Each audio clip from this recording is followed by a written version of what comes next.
글로벌 이슈에 따른 시장 영향 점검하는 시간입니다. 하나금융투자 박문환 이사 연결해서 자세한 내용 들어보도록 하겠습니다. 안녕하세요. 네, 안녕하세요. 네, 오늘은 어떤 부분에 대해서 들어볼까요? 네, 요즘 연준 의원들 사이에서도 그렇고 또 월가에서도 이 필립스 커브 논쟁이 매우 뜨겁습니다. 오늘은 필립스 커브에 대한 저의 생각을 좀 정리해드리도록 하죠. 일단 필립스 곡선이라고 하는 것은 1958년도 뉴질랜드의 경제학자죠. 윌리엄 필립스에 의해서 만들어진 이론인데요. 이 예기치 못한 인플레이션과 실업률 간의 관계를 표시한 그래프입니다.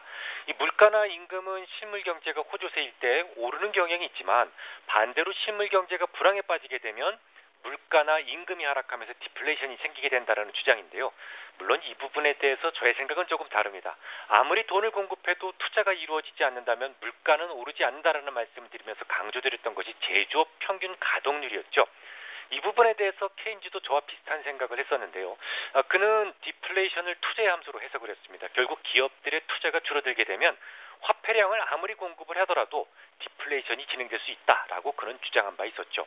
최근 몇 년 동안 연준이 상당한 수준의 통화 공급을 했었지만 투자가 진행되지 못해서 물가가 하락하고 그런 현상을 우리가 실제로 본다면 케인즈의 주장이 옳았었다라는 것을 간단하게 입증할 수가 있겠습니다. 아무튼 오늘의 주인공 필립스 커브를 먼저 좀 살펴보도록 하죠. 차트를 봐주시기 바랍니다.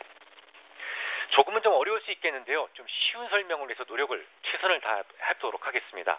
이 장기적으로 기대 인플레이션과 실질 인플레이션이 동일하다면 경제는 완전 고용 상태가 됩니다. 이때 실업률 또한 자연 실업률에 머무르게 되는데요.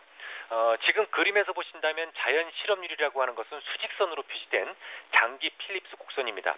하지만 기대했던 인플레이션보다 높은 물가가 진행된다면 단기적으로 실업률이 감소하게 되면서 자연 실업률인 장기 필립스 곡선으로부터 좌측, 그러니까 A 쪽으로 변화하게 됩니다. 실업률이 하락하는 쪽으로 말이죠.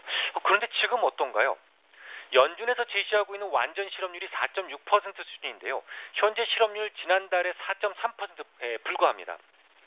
그럼 물가는 이만큼 올랐어야 되는데 오히려 최근 물가 상승률은 현저하게 꺾이고 있어요. 금리 인상은 잠시 유보돼야 된다라고 주장하는 연준의 의원들이 많은 이유가 바로 여기에 있습니다. 물론 월가의 전문가들도 비슷한 주장을 하는 사람들이 거의 90% 이상 되는 것 같습니다. 하지만 여기에 일반적으로는 잘 알려지지 않은 비밀이 하나 숨어 있습니다. 연준이 오래전부터 인플레이션을 감소시키기 위해서 예고하지 않고 통화 공급률을 계속 축소시켰거든요. 이상하지요? 돈을 그렇게 많이 찍어냈는데 통화 공급률을 축소시켰다니 이거 도무지 이해가 가지 않습니다. 설명을 드리도록 하죠. 기축통화라고 하는 것은 무엇이든 살 수 있습니다. 지금 트럼프가 무역 적자를 자주 거론하고 있습니다만 이건 완전히 성동격서 전략일 뿐이죠. 돈을 찍어내는데 원가는 거의 들지 않습니다. 찍어낸 돈으로 자동차도 사고 배도 살 수 있죠. 이 좋은 기축통화권을 유지하는 것이 중요한데요. 유지하려면 어떤 전략이 필요할까요? 그냥 더 많은 사람들이 그 돈을 쓰게 하면 됩니다. 당연히 더 많은 돈을 찍어내서 유통시키면 되는데요. 하지만 무작정 돈을 찍어서 유통시키다간 엄청난 물가 상승에 직면할 수가 있겠죠. 그래서 연준은 소위 인플레이션을 제어하기 위한 아주 중요한 묘약을 하나 처방하게 되는데요. 그것이 바로 역환매부 채권이었습니다. 그러니까 역환매부 채권인지 뭔지를 좀 설명을 드리기 위해서 RP, 즉 환매부 채권을 먼저 설명을 드릴 것 같은데요. 일반적으로 채권이라고 하는 것은 대부분 HTM, 그러니까 Hold to Maturity라고 하는데요. 만기 보유 전략을 구사합니다. 그래서 중간에 돈이 필요할 때 쉽게 현금화가 어렵습니다. 그래서 기업 회계에서도 이 채권을 대부분 유동성 자산으로 잘 분리하지 않습니다. 환매부 채권은 뭐냐면 보유하고 있었던 채권을 담보로 해서 현금을 조달하는 목적으로 발행되는 채권입니다. 그러니까 이 역환매부 채권이라면 이 반대로 생각하시면 되겠죠. 단기 자금을 융통하기 위한 것이 아니라 오히려 시장에 남아도는 자금을 흡수하기 위한 괴이한 목적으로 만들어진 연준이 발행한 채권이라고 볼 수가 있겠습니다. 특정한 가격에 정해진 이자를 부과한 가격으로 다시 재판매할 것을 약속하고 시중은행에게 역환매부 채권을 팔았는데요.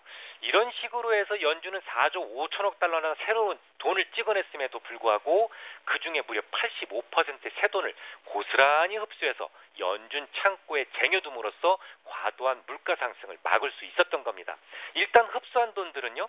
차차 경제 규모가 커지기 시작하면 그 속도에 맞춰서 고스란히 뿌려주면 되니까요. 일단 찍어내는 것이 중요했거든요. 그런데 중요한 것은 이런 행동을 몰래 했다라는 겁니다. 시장이 기대하지 못했던 행동은 상당히 강한 경제 현상을 만들게 되는데요. 시장의 통화를 몰래 흡수하게 되면서 시장은 강한 디플레이션에 빠지게 되는 겁니다. 이 미국의 금융위기는 우연히 만들어진 것이 아니라 조작되었거나 혹은 방조되었을 수 있다라는 주장을 저는 수년 전부터 해왔었는데요. 그 증거 중에 하나가 바로 이 역-RP 부분입니다. 결국 이런 정책들의 조합을 통해서 조작된 디플레이션 상태를 만들 수가 있었고 인플레이션을 잘 통제해가면서 마음 놓고 돈을 원하는 수준까지 무려 4조 5천억 달러 수준까지 찍어낼 수 있었던 것이죠. 그럼 다시 처음에 필립스 곡선으로 돌아가 보겠습니다. 다시 강조드립니다만 이 어떤 경제 정책이든지 몰래 하게 되면 예기치 못한 경제 현상을 만들게 됩니다. 시장에서 예측했던 것과 예측하지 못했던 것은 전혀 다르죠. 양적 완화가 진행되던 지난 수년간에 걸쳐서 사람들은 물가가 오를 것으로 생각을 했었는데요. 아무도 모르게 시장 유동성을 흡출함으로써 연준은 시장이 예기치 못했던 현상을 만들어낸 겁니다. 즉 장기 필립스 곡선으로부터 비지점으로 강제로 이동을 시켰던 것이죠. 그럼 지금은 어떻게 됐을까요? 연준의 긴축이 개시되면서 필립스 곡선은 장기 필립스 곡선 바로 왼쪽으로 옮겨갔습니다. 월가는 물론이고 연준 내에서도 필립스 커브에서 물가가 오르지 않고 있기 때문에 금리를 지금 당장 올리지 말아야 된다는 사람이 많습니다만 자산 매각을 하는 동안 다시 역환매부 채권 발행 역시 중단되면서 지금까지 통제되었던 물가는 머지않아 좀 더 가파르게 상승할 가능성이 있다는 점에 유의하실 필요가 있습니다. 또한 그것을 제어하기 위해서 비록 지금 물가가 오르지 않는 상황이지만 긴축을 미리 선제적으로 시작해야 된다라고 자넷 옐런은 강력하게 주장하고 있는 것이죠. 오늘 조금 어려우셨죠? 저는 물론 자넷과 같은 생각입니다. 지금은 유가의 하락으로 인해서 조금 가려지고 있지만 필립스 곡선상의 A지점으로 그러니까 실제 물가가 빠르게 상승하는 쪽으로 조만간 움직일 가능성이 높다라고 저는 생각하고 있습니다. 네, 지금까지 박문환 이사였습니다. 오늘 말씀 잘 들었습니다.